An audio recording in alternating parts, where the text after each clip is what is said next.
because we've got quite a lot to cover. So as Liz said, please share your comments in the box. For those of you who are new, Head, Heart and Brain are a consultancy that works in the area of leadership development and business practice, so looking at things like performance management and learning strategy. And everything we do is backed up by science, so mainly neuroscience. I won't say any more. There's lots about us on our website if you are interested in more. So let's start off by just thinking about some kind of brain basics, the way our brain is actually structured. And as you can see from this model, the brain is typically talked about as being in three parts. So the reptilian brain, or the brain stem, which runs our kind of bodily functions and some of our movement, and is completely out of our conscious awareness. The limbic brain, sometimes called the mammalian brain, which runs our emotional areas, so things like the amygdala. You'll be familiar with that name, I'm sure. But it also has an area in it called the basal ganglia. Actually, there's a number of little areas there, and they're responsible for our habit system. So we'll be coming back and talking about them towards the end of this, but it's a fundamental part of why we find change so difficult. And then the final piece, and the piece we usually kind of think about when we see the brain, is the neocortex, or the prefrontal cortex. And it's that front part of the neocortex which is responsible for our intentional behavior. The other brain basics that I think it's worth kind of mentioning is that the brain likes to take the path of least resistance. So it will push as much activity down into that limbic brain area, into being a habit, basically. And the reason for this is that that's much more energy efficient. The neocortex is extremely energy hungry and hard for us to be able to use over long periods of time, much to, you know, that's not how we think about it, but that's what the science has told us. And then the other two things to kind of just keep in your mind as we go through this is that the brain constantly scans for threat and reward, and it notices something like 3 times more threats than it does rewards. And here we're not talking about kind of physical threats or rewards, although that it will also scan for those, but that kind of uneasy sense that you get when you might be with someone who you don't quite trust, or you've got to do something that you're really not looking forward to, or indeed, you know, a reward will give you that nice sense of excitement when you're having dinner with your best friend, or you're working on a project that you're really interested in. So those threats and rewards make up, you know, are important for when we're thinking about the brain, and particularly important, I think. Oh, I'm getting an echo, Liz. And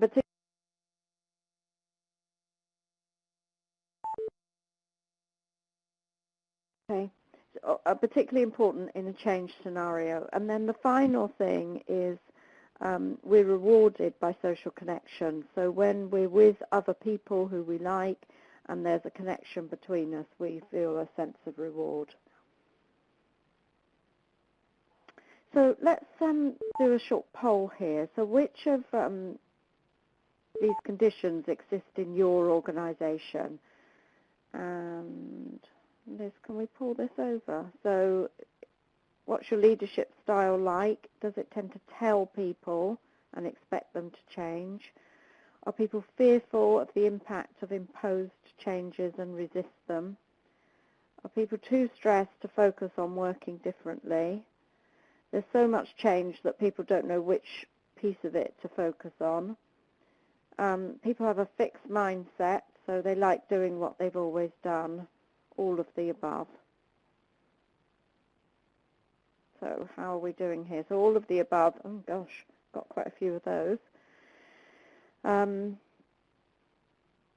the people who've pressed that one have got a particular challenge.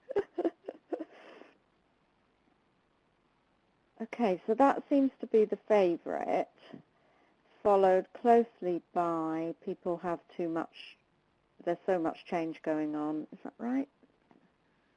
Yeah, I don't know what to focus on, 13, yeah. Yeah, they don't know what to focus on. Interesting. Okay, which is kind of a bit self-defeating, isn't it? That's a shame. Okay, so what we're going to do is actually go through each of those and just see what we can do or why they impact us so much in change. So let's look at the one at the bottom left. So if your leaders believe that people will do as they're told,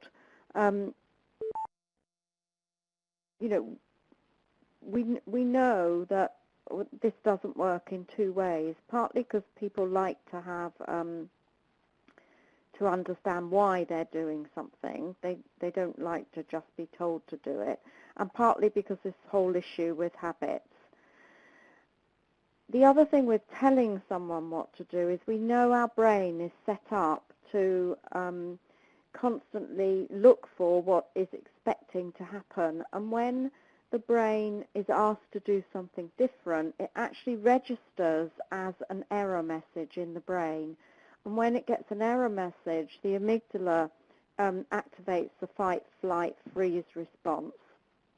So if you've got a leader telling someone what to do, you're potentially freezing that prefrontal cortex part of the brain, or you're basically sending a signal to the brain that says, oh my goodness, I don't like this, let's get out of here. So it registers as a threat. And work by Matt Lieberman, who you will have heard me mention before, has shown that the pain receptors in the brain for physical pain actually activate in those social pain times, so being told what to do, for example. These threat responses we know activate in 4 key areas, and all of them are relevant when we're thinking about change. And we call this our core model. So we know people experience threat or reward in these elements, but more likely to be threat in a change situation. So the elements are in a sense of certainty. If you think about a change situation, it's very often we know we've got to change, but we don't quite know what the outcome is. So there's little certainty. People tend to have less options because they're being told what to do, and I think particularly in large companies, people are rarely involved sufficiently so that they have some options about how they change. Often people's sense of reputation is altered in a change situation. So the things that they were valued for in the social network and in the team are no longer what's important in the organization, and their sense of reputation dips. And then finally, change is often seen as unfair or lacking equity, so the E is for equity, either in the way it's carried out or the end point. So you can think about things like people losing their jobs. So in a change situation, what we're seeing is a lot of fear generated in each of those 4 areas, so certainty, options, reputation, and equity. And we'll talk a little bit in a minute about what you can do about that. If we look over on the right, busyness and too much change tends to mean that the prefrontal cortex gets overloaded and can't really think about what it needs to be doing and where to focus. So you see people flitting from kind of one thing to the other. And then we've got this notion that we call being brain fried. So when people are very overloaded with work and busy, the stress response is activated very strongly, and again you see that people can't really problem solve, so they lack creativity and the ability to actually think about how to do things differently. And then finally, Carol Dweck's work on fixed and growth mindset. People who have a fixed mindset tend to want to show what they're already good at, and her work has shown that they can be quite fearful of trying new things because it may, their mindset is that they are born with certain talents and abilities, and new things challenge those. So all of those things set up a situation where it makes it hard for people to change. And, some of you are saying you've got all of those present. A lot of you are saying that busyness is one of the major challenges that you've got. So let's look at what might be the opposite, so what might help you change. So which of these conditions exist in your organization that positively impact the ability to change? So do you have leaders who involve others, people who have a clear sense of purpose, people who have time to think and reflect, so that somehow they carve that time out for themselves, people have a growth mindset about their works, our culture is trusting and people are happy, or all of the above?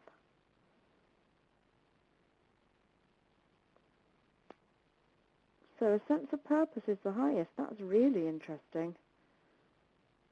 Wow, that's fantastic for those organizations.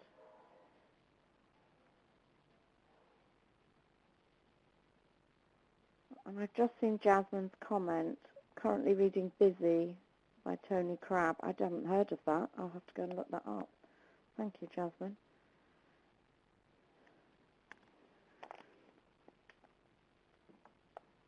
I love your next comment, losing stuff that keeps you busy but isn't necessarily productive. Yep. And that's one of the features of Busy, is it makes us feel comfortable because it gives us a sense of certainty, because it's what we've always done. And even if we're going to do something different that is going to be more beneficial, it still feels uncomfortable when we first try and do it. So looking at our poll here, the highest rating is people have a clear sense of purpose. I think that's fantastic and really helpful to you in a change situation. And the second highest is leaders involve others, which I think is also a very positive to be seen. What's the lowest? The lowest is people have time to think and reflect. Interesting.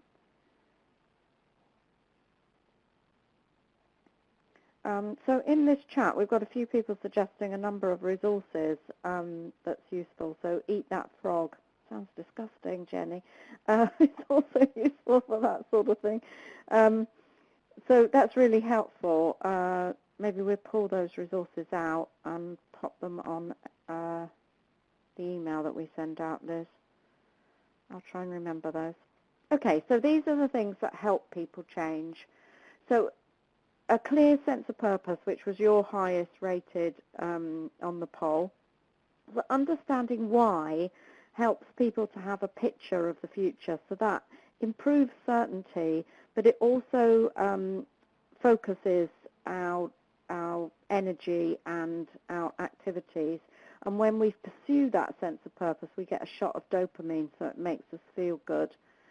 Being even better if you know the why, but you're also involved in planning the what and the how. So you set your own goals, you know what the measures are of success, and you've got some options, and you're asked your opinion.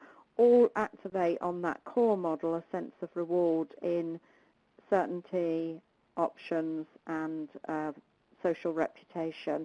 And it probably feels more equitable for people to work with them like that. People we know, people with a positive energy, their brain is literally more open to seeing possibilities, and they're more open to learning.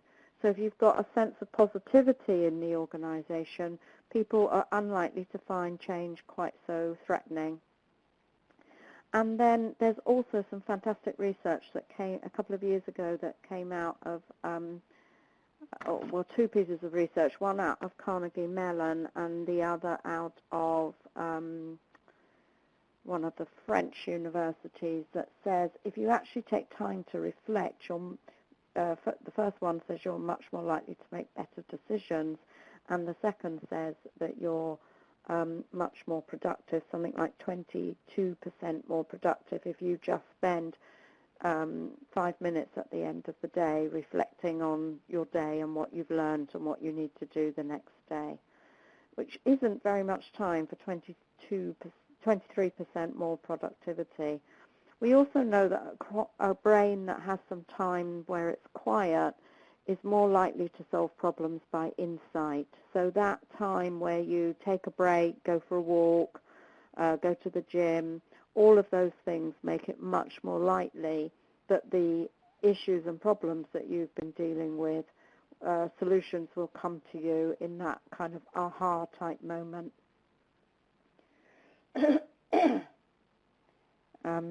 So someone's saying they get that when they drive. Yeah, that can happen. It's because we're in that kind of zoned out, mind-wandering phase.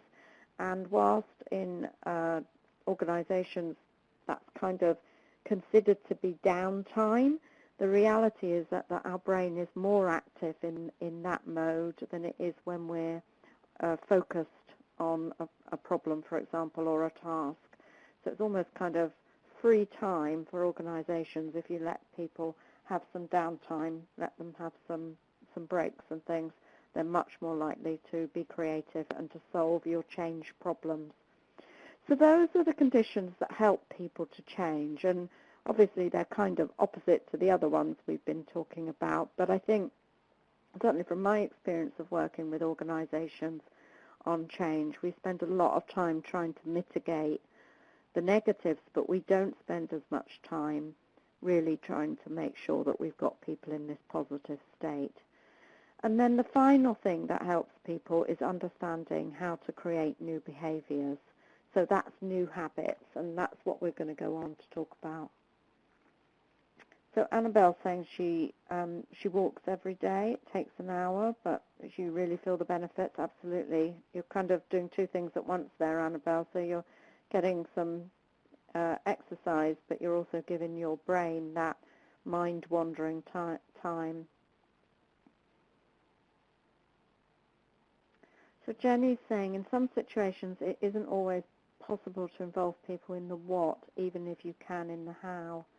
Do you have any advice with approaching this situation and avoiding staff feeling left out of decisions?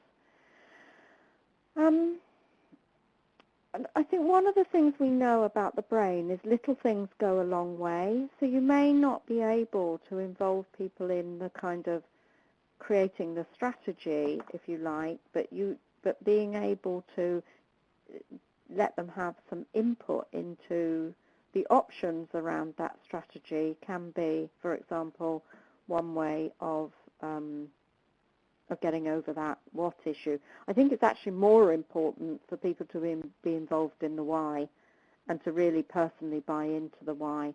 So even if that's been set by a management team, doing work where you say to people, what does this mean to you personally, and what's the why of this, and the what and the how for your job, works just as well as, crowdsourcing the strategy. And in some ways works better because what you're doing is making it personal to that individual.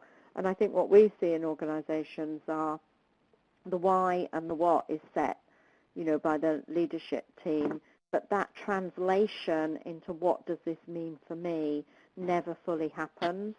People then suddenly get told what it's meant to mean for them, or it's left at such a high level that people can never do that translation. Karen, this is really interesting. Sorry, I'm going to run out of time if I keep doing this. But Karen, it's really interesting you've been doing this writing practice. So there's some really interesting research by Matt Lieberman that doing that free-form writing about how you're feeling about things is not only good for generating insight, but also for our well-being.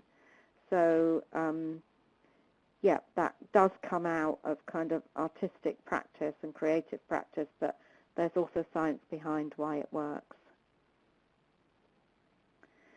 So our final poll, how much do you think is habitual? hope I didn't tell you the answer to this at the beginning. Okay, people have been reading my articles.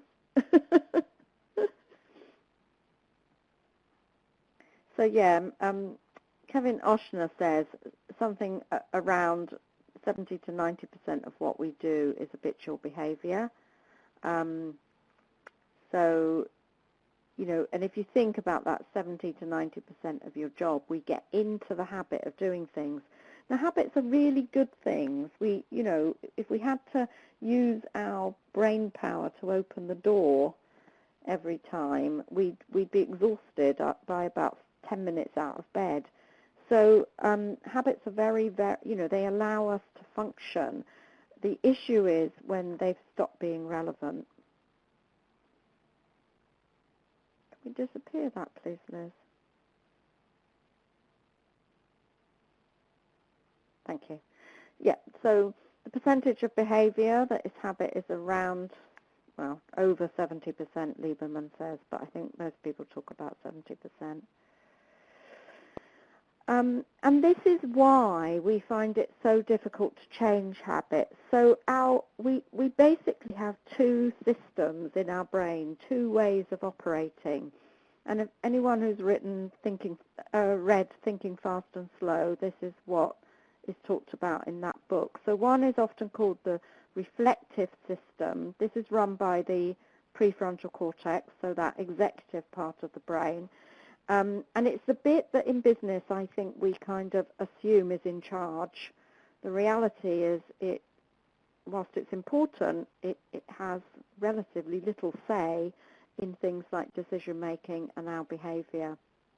So it's newer in development, it's relatively slow, it's logical, it's very conscious, when you're making a decision or you're acting from that part of the brain, so it's very intentional. And it's, as it says here, it's affected by mental load. So what that means is if you're very busy, if you're very tired, if you're stressed, it doesn't really work very well. So that's when you forget your goals. It's when you forget your good intentions and your willpower goes. The other system, which is called the reflexive system, is run out of the basal ganglia. So as we said, that's the habit area. This is a much older area in terms of the development of the brain. It's very, very energy efficient. It's what we spend most of our time working from, so that's 70 to 90%. It's mainly unconscious and automatic, although we can bring it to mind when we really want to. It's very fast, and it tends not to be impacted by our mental state. So it's what the brain will do when you are stressed, when you are tired. And it's why when you've got, good intentions about new behavior, you tend to they tend to break down when you're very tired, when you're stressed, when you've had a heavy day, or when you're under kind of some sort of, when you're trying to do too many things at once.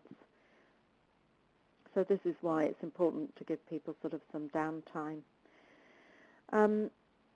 And what we don't fully understand is how these two areas work together.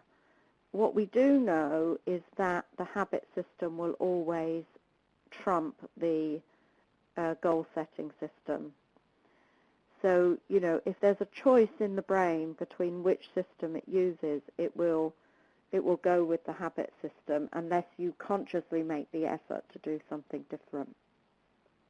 So if we think about that in an organizational context, where you've got people who are very busy, where you've got people who are probably stressed, and where you've got people who don't have a clear sense of purpose and maybe not a clear sense of why they need to do something, that habit system will dominate. And people will literally forget about their goals, and they won't be getting the dopamine rewards for achieving them. In fact, they may even go to the opposite extreme and feel that they may as well just give up because they've forgotten them 2 or 3 times, so they just give up completely. So I guess the key thing in an organizational setting is how do you help people then to create new habits rather than just rely on intentional behavior. So if we think about how habits form, one metaphor we often use is that habits are kind of like the neurons in the brain linking up frequently until you almost get a path that's a deep furrow. And getting off that, because it's a deep furrow, getting off that path makes it hard to do.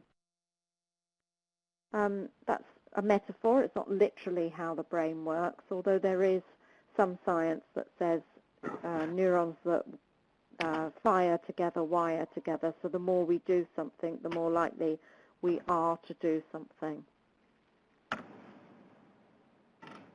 So if you want people in a change situation, let me just say, so because of that furrow metaphor, it means that it's much harder to stop a habit than it is to create a new habit. Because if you think about it, if you're trying to stop a habit, you have to think about it first, and that just reinforces those neural connections. So, sorry, I'm just looking at a question here. Can habits be changed for senior people in age terms? Yet there's absolutely no evidence that our brain stops developing as we get older. So, and indeed, a good sort of, there's quite a lot of research that people in older people like me, the more they activate their brain, the more they do new things and create new habits, the healthier their brain seems to be and the less likely they are to get dementia-type illnesses. So, yeah, as Elaine said, age is no barrier to change. And indeed, you might say that the older you get, the more you want to do this because you're going to keep your brain more healthy. So let's look at the habit loop here. So we know from the science that habits are kind of made up of 3 elements. And it's when we deal with all 3 of these elements simultaneously that we're much more likely to be able to sustain a new habit. So the first element is the cue. The cue basically tells us how to act. And it could be something like the time of day. It could be a location. It could be an emotional state, so how you're feeling. It could be something you do when another person is around you, or it could be the immediately preceding action. So we've just created a video about this, so let me use the example that's in the video. So the video is about a leader who wants to connect more with their team. And their current habit is that they walk into their office, and the cue when they walk into their office, so it's a location, is to sit down at their computer and start doing their emails. So that's their routine. They sit down, they start doing their emails. The reward they get is a sense of control. So by getting on with their emails, they know what's going on, what's happened kind of since they've last been in the office, and they feel in control. This leader wants to actually connect more with their team. So they set out to keep the same cue but to change the routine. So they keep the location of walking into their office, but their new habit is going to be that they begin to walk round the team. So rather than sit at the computer, they walk round, they start talking to people, they start understanding what, how work's going, how people are, what's going on. So they get the same reward, but they change the routine. So that's an example of how you want to use the habit loop. Wherever you can, you want to keep the same cue but change the routine. And ideally, you want the cue to also be so linked to the reward that you start to anticipate the reward. because rewards that we anticipate are much, much stronger. So, for example, if you start talking to one of your team and you get that aha moment of now I know what's going on, then you think, yeah, I'll go and talk to someone else because then I'll know more about what's going on. So that anticipation of more reward comes online.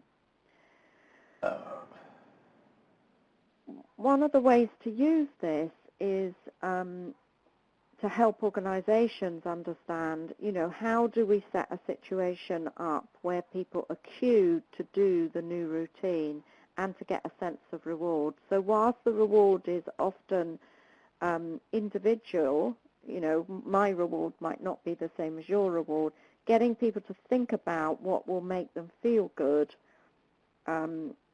is very helpful. And often what makes them feel good are those same core elements. So they get more of a sense of certainty, as in this case, the person felt more control, or the reward might mean they have more options, or it might increase their sense of reputation, or they might have an increased sense of equity.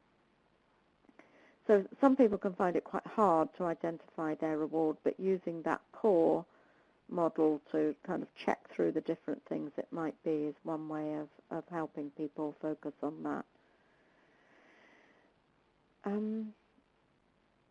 So someone's asking, can we have the links afterwards in an email? Yeah, we always do that, don't we, Liz? So we'll definitely do that for you. So, a lot of people talked about, you want people to help people create new habits in a learning and development situation. One of the things we do is actually use this science, so to actually help people to understand the science, and then their planning around the learning event is based on creating new habits. So identifying cues that will tell them to behave in the new way, the reward that they will get for doing that new behavior, and the routine that they're going to follow. And then using the reward we get for social connection by setting up, like a peer coaching group or a social learning group who help people stay on track. So one idea there about how you can use this in a L&D situation. So the message is actually using willpower doesn't really work because of that prefrontal cortex getting tired. So there's loads of research on willpower, whether it's because we need more glucose or we need better tactics. But the latest research would suggest that it's all about our levels of motivation. So again, linking back to having a belief that we can make the change, having people around us that will keep us motivated, having those positive core that will keep us motivated, and being able to see the sense of progress we're making can keep us motivated. So in an organizational setting where you're trying to change everyone, thinking about those things is really important, and how those might change over time. So Elliot Berkman's work shows that we might start off very motivated, and that's when we keep going. But those motivations change over time. So in your change process, are you looking at how that motivation may be changing as the change progresses? And I know we've only got 5 minutes. So the final thing I want to say is on an individual level, actually seeing your future self. So seeing how you will be when the change has happened is really important to again keep your motivation going. Many of us say we want to make a change, like change a New Year's resolution, but we don't have a clear picture of what we will be like when that change has happened. So the evidence shows that the more we understand our future self, the more we make that a concrete reality, the more likely we are to keep going with our behavioral change. And there's a little video on our website about that, which I'm not sure if I gave you the links. So again, remember, it will be much easier for you to change if you've got a clear sense of purpose, you're involved in setting goals and setting a plan about how you're going to do it. You use in that plan, you use our understanding of how habits are formed so that there's a cue, a routine, and a reward. You give yourself some downtime to reflect, and you keep in a positive mood. So thank you for your attention. If there are any questions, type them quickly into the chat box.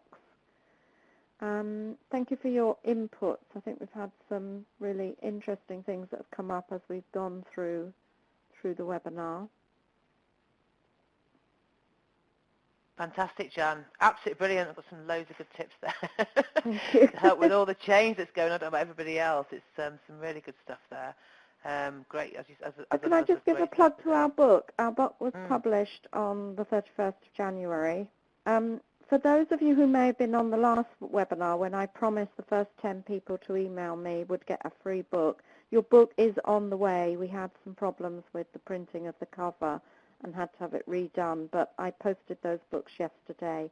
So I'm going to repeat that offer. If you filled in your email last time, don't fill it in again because I sent everybody a book. But the first 10 people to email me at janhills@hhab.co.uk will get a free copy of Brain Savvy Business. Brilliant. Thanks, Jan. And don't forget to leave us some feedback. Yeah, absolutely. And I've just put a link up there as well so people can access all the Breakfast Club events as well. So I think I'll be sending my email over to you.